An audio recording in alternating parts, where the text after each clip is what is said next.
Kanye West recently came out and showed his support of the president. Not saying he loves everything he does or anything, but just saying mostly that he's not going to not like him just because the hive mob is telling him not to. And everyone went nuts because he went against the hive mob, which is why I, of course, loved it. We need people to go against the hive, to question things, to remind people to think for themselves.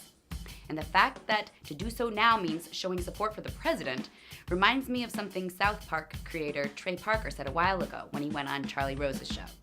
In 2005, both Matt Stone and Trey Parker were on Charlie's show talking about what it means to be a punk. And they were saying back in the day, growing up in the 80s, the punk thing to do was to be liberal. It was the Reagan era, a whole different time. So the punks were liberals.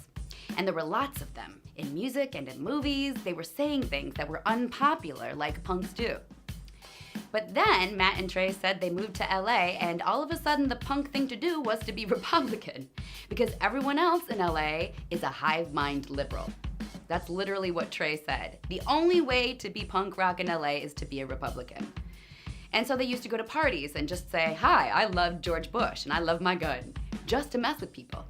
Not because he did love Bush or his gun, but more that he didn't like the hive mind, where you're not allowed to think differently. In LA and in New York and DC now too, that's truer than ever. You are not allowed to say or think differently at all. And if you do, the hive comes after you. And that's what punks are supposed to rail against. They were about saying things that challenged people, but today punks have virtually vanished. You got people like Eminem, who used to say crazy things that made people uncomfortable, now railing against Trump in a way that every hack is doing. Hack. There is nothing controversial or interesting or punk anymore about Eminem anymore. There's no Johnny Rotten or Monty Python even. They all just agree, and they all say exactly the same things, and they say it like they're the first person to say it. It is absolutely maddening.